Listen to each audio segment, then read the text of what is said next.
Y'all welcome again. We are here to provide information to keep the people of the state informed. We're happy to have with us signing Holly May and assisting Sharon Reed. And I call on Chaplain Denny for prayer. Psalm 118 says, "This is the day that the Lord has made. Let us rejoice and be glad in it." If you would, please pray with me. Gracious Lord, we do thank you for this day, and help us to rejoice and be glad in it. There's so much good that's going on in the midst of all the chaos and struggles that we have. Help us to always seek those things that are precious to us, those things that you've gifted us with and that you've blessed us with. So help us to give thanks on this day. And I pray all this in your mighty and precious name, Lord. Amen. Ladies and gentlemen, we have with us to answer questions and to speak in a moment, Linda Bell, epidemiologist, also Marshall Taylor, the acting director of DHEC, and Kim Stinson, the director of the Emergency Management Division, and General McCarty of the National Guard. As of Monday, August the 3rd, many of us will be wearing masks, keeping our distance, and taking precautions, many more of us than have been so far. Also, on Monday, August the 3rd, there will be more businesses open and operating safely than there are today. Today, I'm once again strongly recommending that everyone in South Carolina wear a mask when they are in public or in an enclosed setting and unable to social distance. Those are the rules that we've been hearing ever since we've been involved with this pandemic since March of this year. Number two, I'm calling on counties and municipalities to enact ordinances requiring the wearing of face masks, face coverings, practicing social distancing, following proper hygiene, all have been recommended by CDC and DHEC and everyone in between. And I'm also calling on local leadership. This is a time for local leadership. Local leadership is the answer to where we are going. If we're hoping for the best, but we need to prepare for the worst. And the way to prepare for the worst is to have local leadership involved in stopping the spread of this virus and keeping the people safe. One size does not fit all. Local authorities at the county and city level, municipal level, town level, of which we have 271 in South Carolina, all have access to enforcement authority, and it should be exercised. Number three, I'm ordering that effective Monday, August the 3rd, masks or face coverings will be worn in all state government offices and buildings according to the social distancing guidelines and procedures that have been developed by the Department of Administration and posted on accelerate.sc.gov. That is the Accelerate SC website, and it is active, it is up to date, and I urge anyone who has questions to go to that website. Number four, effective Monday, August the 3rd, South Carolina restaurants will be required by law, not recommendation as now, but by law, to follow the guidelines and recommendations issued by Accelerate.com and crafted by DHEC and the South Carolina Restaurant and Lodging Association. Everyone is familiar with these. They've been in effect for some time, and the restaurants have asked us for this help. There are some people who have not gotten the message, who need to be reminded, so this is now a mandatory. Restaurants will be required to limit dine-in customer service at no more than 50% of the certificate of occupancy issued by the fire marshal.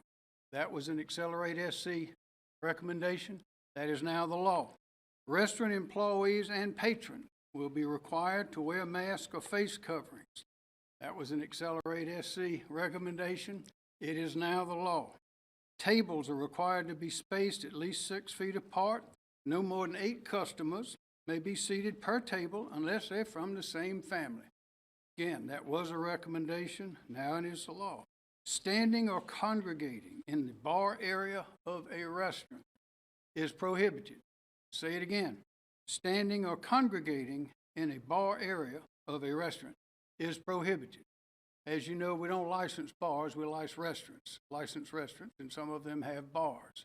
Well, standing or congregating in a bar area or a restaurant is prohibited, and already prohibited is the service or consumption of alcoholic beverages after 11 p.m. in a restaurant or a bar. These requirements apply to all establishments that possess a state permit to sell alcohol. The Palmetto Priority Program, which you've heard of, it's like one in Greenville, it's like one in other places, but the Palmetto Priority is statewide, and it has approved 2,554 restaurants. That is, has given them that good seal, housekeeping seal of approval, so to speak. Restaurants should still apply for this sticker, so customers will have confidence that these requirements are being followed behind the scenes, like in the kitchen, the training and cleaning and hygiene and all of those things. Now, the rest of the restaurant requirements may be found at accelerate.sc.gov. Now, I'll remind you that throughout this, enforcement is important. These restaurant guidelines are enforceable by the state government, and that is through State Law Enforcement Division, Department of Revenue, and DHEC, all of which, well, DHEC and Department of Revenue, which involve licensing, and SLED, of course, has criminal authority. Number 5, I'm announcing that effective Monday, August the 3rd, the following types of businesses, facilities, venues, events, or mass gatherings, these have been covered in an earlier order, following types of businesses, facilities, venues, events, or mass gatherings, such as festivals, parades, concert, theater, stadium, arena, coliseum, auditorium. You keeping up with me? All right. Hall, amphitheater, gymnasium, chamber, assembly, concert hall, dance hall, nightclub, performing arts center, park, racetrack, or similarly operated entities. On Monday, August 3rd, those types of businesses, facilities, venues, events, or mass gatherings may operate, but under these conditions, and this will be enforced, attendance may not exceed 50% of the certificate of occupancy issued by the fire marshal, or 250 persons, whichever is less. Customers, participants, and employees must wear masks or face coverings, as well as follow social distancing, cleaning, and hygiene practices as recommended and posted at accelerate.sc.gov. The sale of alcohol, as mentioned, shall end in all of these places, as previously announced, at 11 o'clock p.m., just like in the restaurants and bars now. Now, can be exceptions to this rule. The exceptions and clarifications to these restrictions may be granted by the State Department of Commerce only upon a thorough and satisfactory demonstration of an ability to comply and operate according to federal and state coronavirus procedures and protocols. Now, these restrictions that I've just announced on businesses, facilities, venues, events, and those things that I listed do not apply to these things: the conduct of official business or meetings of state, county, municipal, or local governments, colleges and universities, K through 12 schools, or any political subdivision of the state. Also, these restrictions do not restrict the normal conduct of local or statewide elections, voter registration, or absentee voting. But they do apply to, for example, Frankie's Fun Park, the one here in Columbia. The customers and employees have to wear masks when they go in there. Hollywood is knocking, and our movie theaters will be ready to open. They're going to have to follow these rules. You go see your favorite movie, you have some distancing, you have to wear a mask. High school football games will be able to be played if the high school league plan is approved by the Department of Commerce, because, of course, that would be more than 250 people. And so that will require the an exception to the 250 rule. Now, in accordance with the South Carolina Code of Laws, I hereby authorize and direct any county or city official to enforce the provision that I have outlined of this executive order and any prior or future orders issued in connection with the present state of emergency. I want to say that again. I want the city councils, the county councils, and everyone, the towns, everyone in between to know that in addition to the state authorities that I mentioned, those in licensing, DHEC, and Department of Revenue, and the criminal investigatory authorities, that is SLED, in accordance with South Carolina law, I hereby authorize and direct any state, county, or city official, any officer, to enforce the provisions of this executive order and any prior or future orders issued in connection with this. The penalty for violation of the provision in these orders is a misdemeanor. That is a crime. And upon conviction, the violator must be fined not more than $100 and imprisoned not more than 30 days. Now, as y'all know from earlier conversations and orders and restrictions that we've had, and we have not had them like they have in other states, and we're doing better than other states. Our unemployment rate has dropped from around 12% to below 7%. I think last week we had the lowest number in a week of unemployment claims filed since this began. We have businesses that are ready and willing to open. But if we're going to open the businesses, we're going to have to be careful. That means you got to wear a mask. You got to keep that distance. You got to wash your hands. You got to be careful. And we know it's the young people, as more and more young people are testing positive. Now, they're not getting sick. Some don't even show it. Some don't even know it. But they're getting sick at a high rate, particularly recently. And who typically suffers is the older generations. So we've got to be real careful. But if South Carolina's business is business, and South Carolina's important task is keeping our people safe and healthy.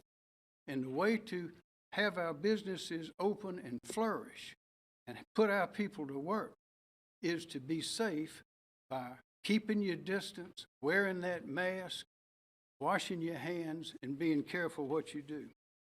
These restrictions are temporary, they're measured, they're targeted at what we know works. They're enforceable by the state, by DHEC, by the Department of Revenue, by SLED, and by local law enforcement, local fire marshals, and local government. Local government also has authority on permits.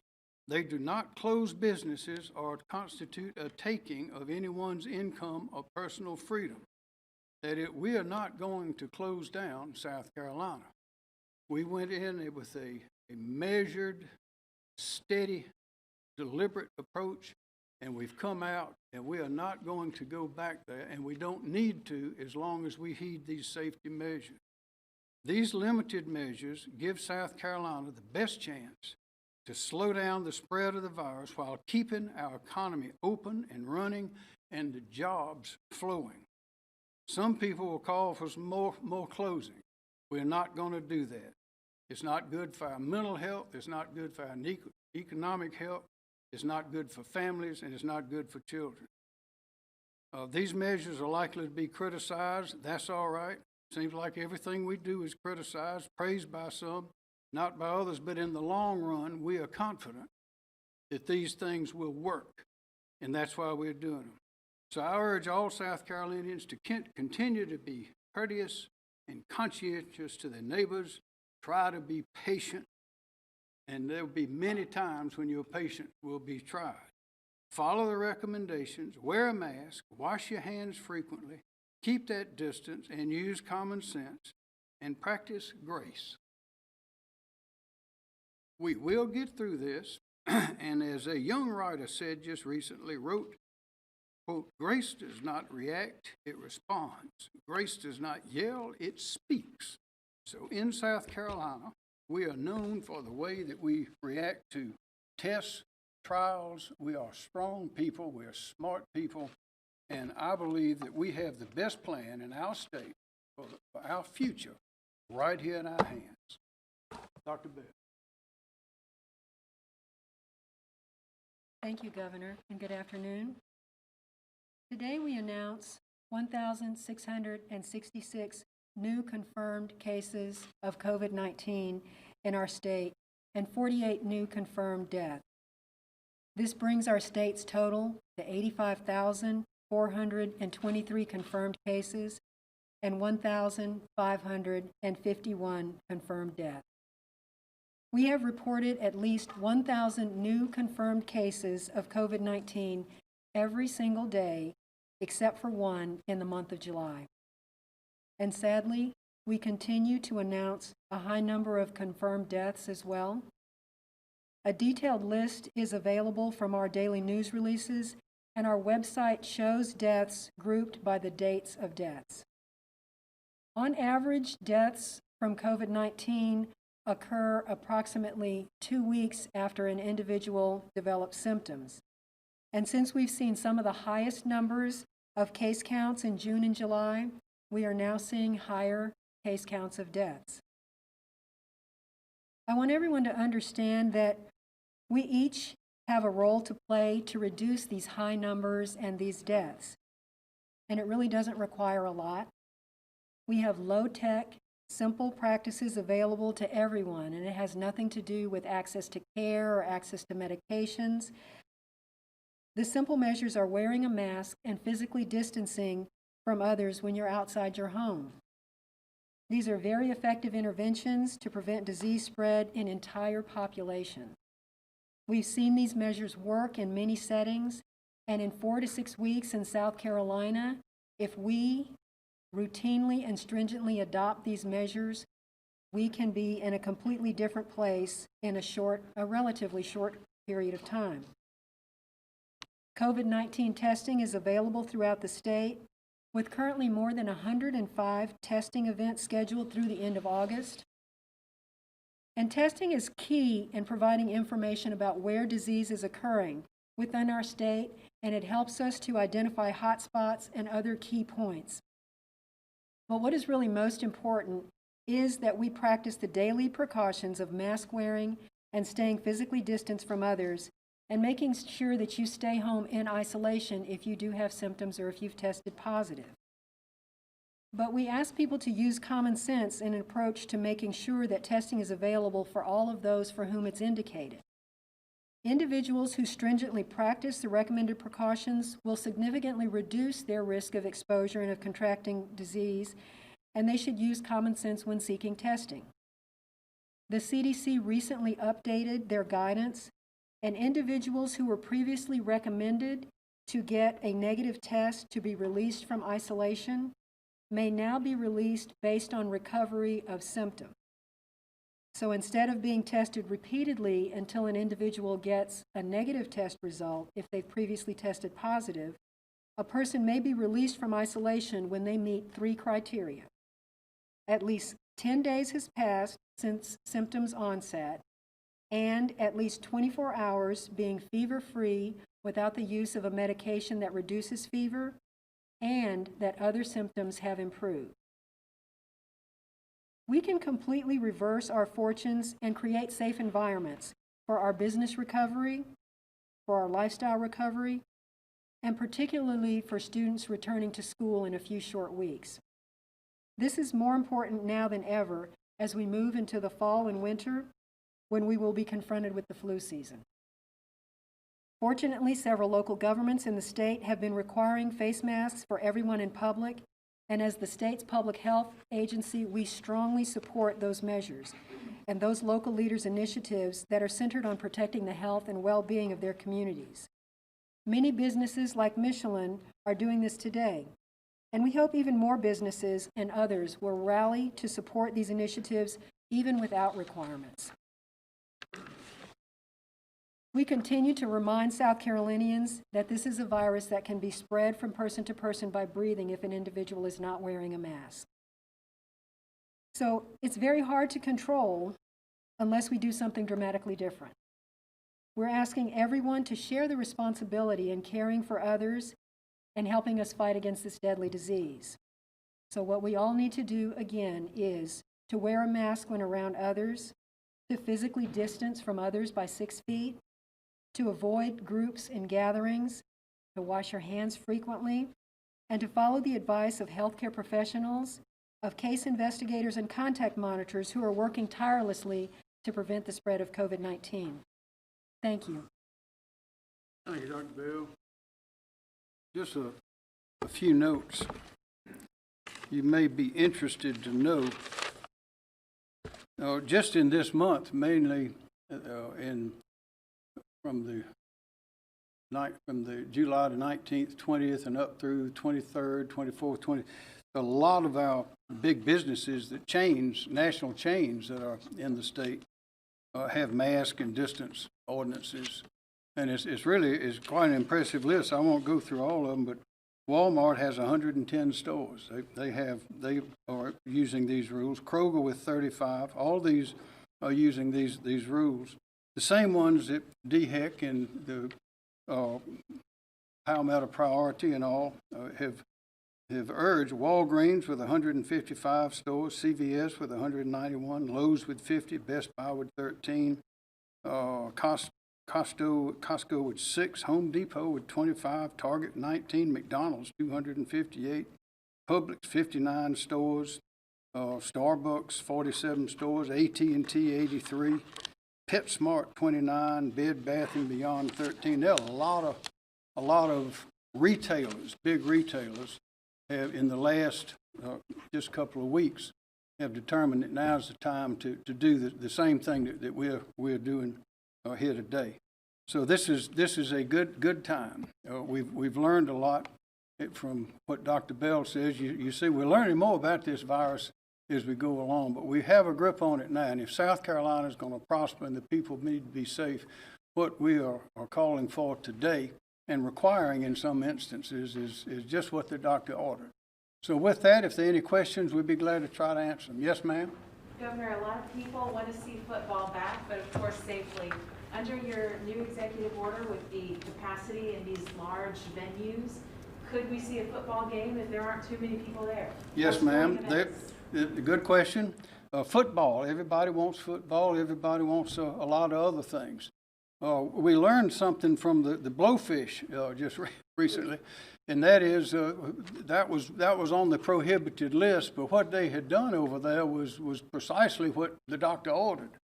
So now under this new ordinance, there is an exception, a way to get an exception for those kinds of things. They really did a fine job with it. But you go to the Department of Commerce, explain your plan, tell them what you're going to do, how you're going to do it, promise you're going to do it. If you don't do it, you could be in trouble.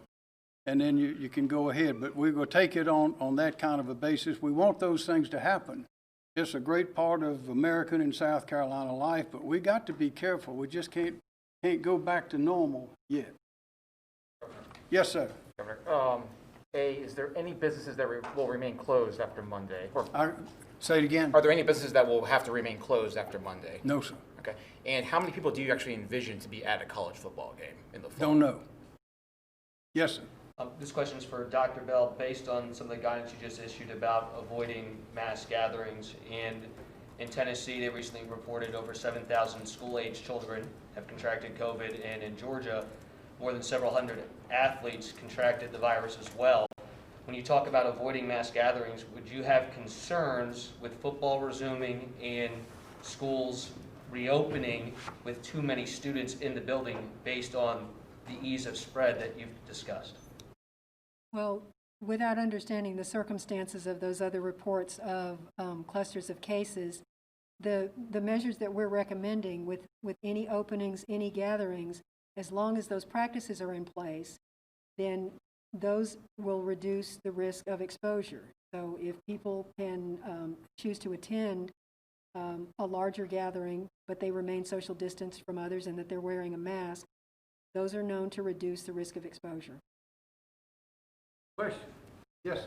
If you could address the timing and whether you wish you may have done this earlier, and why are we opening those remaining closed businesses? Well, you can't keep businesses closed forever. Well, South Carolina's business is business, and it's been a number of months. Those closures took place, I think, on sometime in April. And those businesses the last ones that we're lifting those restrictions from have been closed for a long time. If we know more about the virus now than we did then, we know that if we follow these rules, that people will be safe and we can have our businesses opening as well. But now is the right time. And the fact that these major businesses, those that I mentioned just a few minutes ago, are doing the same thing all over the state. And of course, they have information and advice from all around the world indicates that we're doing the right thing. Joe? Governor, how does this affect Soda City Market? Beg pardon? Soda City Market in Columbia on Main Street. They'll have to get an okay. They have to get Yes, sir. clearance from. Okay. Also, there's a court hearing going on right now about whether you could spend $32 million on private schools or provide tuition help. If the judge decides you cannot spend that money, what will your next step be? We'll appeal because we think it's perfectly legal under the Constitution. This is not state tax money. This is a federal grant that has come down as a part of the coronavirus effort, and it is specifically targeted for use to lessen the impact and help the recovery from coronavirus. The public school system is getting hundreds of millions of dollars. That's good. It's appropriate. We're for it. We want to do all we can to assist that, and there's other money as well available as well. But there's nothing available to the independent schools, the private schools, and it's the students. This money goes to the parents of the students who apply, and they have to meet a certain income level, be below a certain level. This is for the lower incomes, and a lot of people think that the very wealthy folks are the ones that go to all the private schools. It's not so. It's a lot of different reasons, a lot of different people that go to these independent schools, and some of them working 2 and 3 jobs to do it, and some of them have lost those jobs as a result of the virus. This money, this federal money, not state money, going to that program to help those students apply for the grant and then take that money to the school they want to go to is designed to help those students as well. Remember, those parents are paying taxes for the public schools. They've been hurt just like others with the virus. The federal government has recognized this, and that's why we're doing it. And I think there are 3 or 4 other states that have done the same thing. We think it's perfectly legal under the state constitution. Yes, ma'am. Governor, with the rise in cases in South Carolina being in the red zone, are you guys seeing any shortage of hospital staffing? Yes, we are, and that's one of our main concerns at this point. There are 2, we want to have plenty of beds available for patients, both the COVID patients as well as everybody else. And I have to say, we've been in constant communication with the hospitals, as in my office in DHEC, and the National Guard has been standing up auxiliary places, as well as the National Guard has been setting up testing sites all around the state. And those are 2 of our concerns. One is want to have plenty of hospital beds when and if the time comes. And we've gotten pretty close. We've gone back down. It goes up and down. But so far, there's no panic. There's no reason to panic at this time. And we've got great plans, so we don't plan on it. But the other thing is staffing, because you have a lot of the staffers, nurses, assistants, all sorts of people in these hospitals that some of them are just burnt out. And others are sick. They don't get sick at the hospital. They get sick when they go home or go about the rest of their business. So we're addressing that. There are people available to come in. The National Guard has supplied some of their medics to step into that breach. We think we're going to be all right, but that is a concern. Yes, ma'am. Governor, the latest guidance from the White House continues to recommend that any area that's considered to be in a high outbreak area have masking required. DHEC says that every county in South Carolina is under a high outbreak level. So at this point, given what the White House is recommending, why not push it statewide? Well, that's what we're doing. That's exactly what Why this not is. order it statewide? Because this needs to be enforced by the local authorities, and that is the way to do it. When the going gets tough, when we have to really bear down, it's going to be the multitude of local authorities that do that. This is not an air war. This is a ground war, and we have to have not hundreds but thousands of troops on the ground, if it gets to that, to see that these precautions are taken. But what we're doing here, virtually today, without what I have said today, almost 3/5, almost, close to 60% of the people in the state are already under either a recommended or a mandated mask ordinance. We're filling in those gaps today. Yes, sir. Governor, I'm curious, what's your reaction to Superintendent Molly Spearman approving plans that did not include your suggestion of 5-day-a-week instruction? I think that Superintendent Spearman is doing a fine job. On the conference today, her report was that they had delivered over 20 million meals to students since this thing, that's at home, since this began. Sometimes with National Guards men and women driving the school buses. What I believe that our first preference should be is face-to-face teaching in these classrooms. There's no substitute for a live, trained, skilled teacher, and we have an abundance of them. As you know, I've been wanting to pay them more. We got some pay, and we got another $3,000 raise that was stopped by this virus. But the teachers, we know that the teachers are important. The superintendent knows that as well as anybody. And the first preference of most parents is to have those children in face-to-face with the teachers, particularly the younger students. And as you get up to high school, it's a little easier to go virtual. So what I want, what we want, is for those schools to be available for everyone who wants face-to-face 5-day instruction. Get it done. There are ways to get it done. Those that want virtual, that needs to be an option as well. But I have repeatedly confirmed that we will do everything we can with PPE, that is the personal protective equipment. In a meeting earlier today, which we've had many of since this began, we are confident that we have those resources available, that we can get them to the schools. Those arrangements are being made now. So we want to educate the children. And we know that if a child misses 2 or 3 months of school, it's rough to catch back up. And if you go in longer than that, it even gets worse. But the real tragedy of this is the children that need to be in the school the most, that is, a lot of them in the lower income or the rural areas are the ones that the lack of face-to-face instruction will hurt the most. If you have working parents, they got to go to work. They can't stay home and help a young child do something virtual. They just can't do it. So that's why it is important, particularly in those lower grades, to do all we can do to get those students into those classrooms. Yes, ma'am. Shauna? Speaking of those White House recommendations, they actually recommend that we have 25% capacity in terms of indoor dining and completely closed bars and other venues. Why not do that? That's what they recommend, but as you know, Dr. Burks has been here. The Vice President's been here.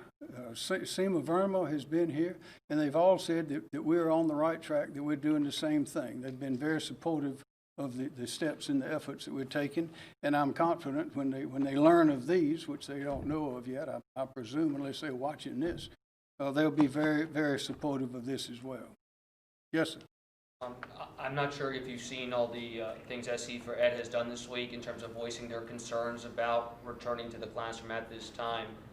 If they have to go back to keep their jobs and return to the classroom, would you do something in terms of hazard pay or make some sort of compensation for them if they truly feel uncomfortable going back at this particular point? Well, there are a lot of people that would be entitled to hazard pay, particularly those that are in law enforcement. As you know, earlier in this episode, we've developed a system where when a law officer is called to a dispute or something, violence, that they would be alerted with a yes or a no on whether anyone at that location in the last 2 weeks had been anyone registered or living at that place, had been tested positive. No names or any of that. But it gave them just one more little advantage in going in. It wasn't there's so many calls that law enforcement go on. This gave them a little bit of comfort, but there's no hazard pay involved, and that's hazardous duty anyway. Now, what we have pledged to do in education is to provide every single resource, all the cleaning equipment. I think Anheuser-Busch has got hand sanitizer. They I think just recently today promised 2,400 gallons. Christie Hall at the Department of Transportation is making it by the gallon. We'll have all of that available. All they have to do is ask. And the shields, face masks, cleaning, all of those things, we have the capacity and are willing to do all those to get the teachers back in. We want to keep our teachers safe. They are important, critical to the future, but those children need to be in class. Yes, ma'am. Elections, Governor, do you have any response to the letter you received asking for easier access for mail-in and absentee ballots for November? Well, that'll be a question for the legislature. Will involve a change in law, so that needs to be handled by the legislature. Yes, ma'am. Anything else we can learn about the PPE situation? You mentioned in going back to school, you believe we have plenty of PPE to give students, parents, faculty, and staff. Do you also believe that on top of that, we still have enough for all of the hospital workers and people in all of our... Well, we're working to see that we do, and we've been pretty close to the edge a number of times. There's some places in the past where we couldn't get it, but now it's being produced in big quantities, and we're working around the clock to see that we in the government can get as much as we can to have it available.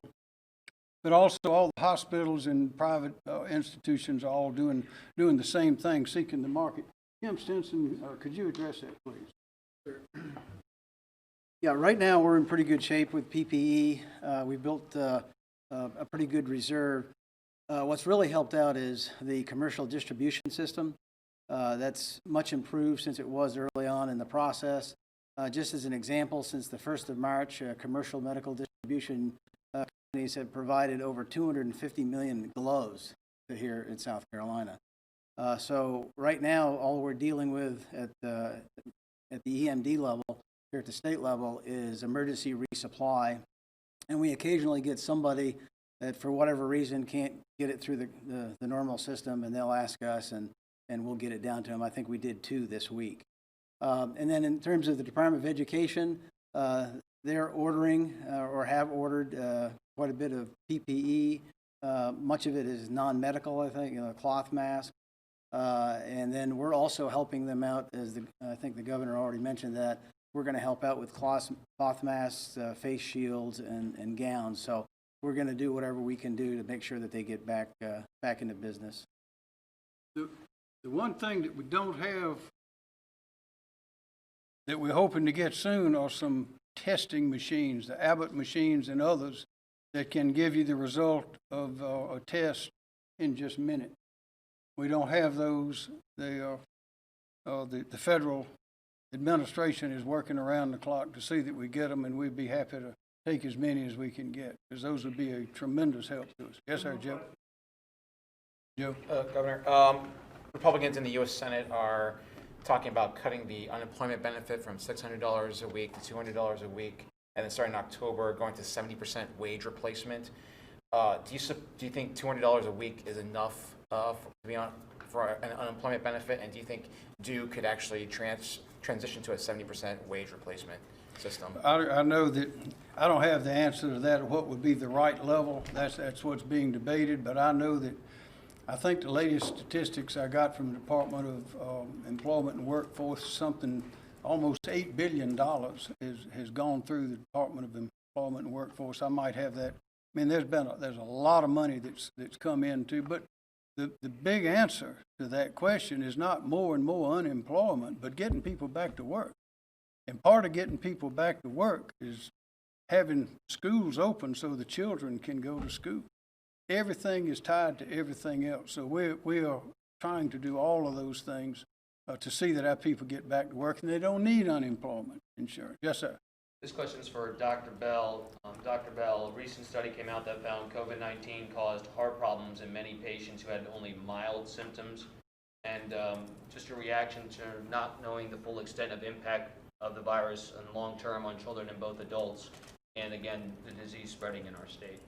What's your reaction to what people need to be aware of as you guys try to learn more about the virus, why it's even more important to take precautions? Well, we've known for some time about potential complications from COVID-19 infection, to include problems with the heart and any other organ system. And we continue to learn more about those complications across different age groups. This is one of the reasons that we've said this is to be taken very seriously and can be unpredictable what the outcome is in any individual. We are, though, also beginning to understand that in young children, particularly in children under the age of 10, that there is preliminary evidence that suggests that they are not particularly efficient at spreading the disease, and that they are not as easily infected as other age groups, and that the recovery in young children is actually quite good, that there are unusual complications, long-standing complications. We're aware of, for example, the syndrome of multi-inflammatory system in children. That is a complication, but the vast majority of young children do recover from that without complications. So, to address the question, though, it's still unpredictable. And so, for that reason, we continue to recommend that each and every person is potentially taking a chance if they're not practicing precautions. We do ask young people who are less likely, young people in the teen to a young adult age group, to take precautions to protect older individuals who are more likely to have complications.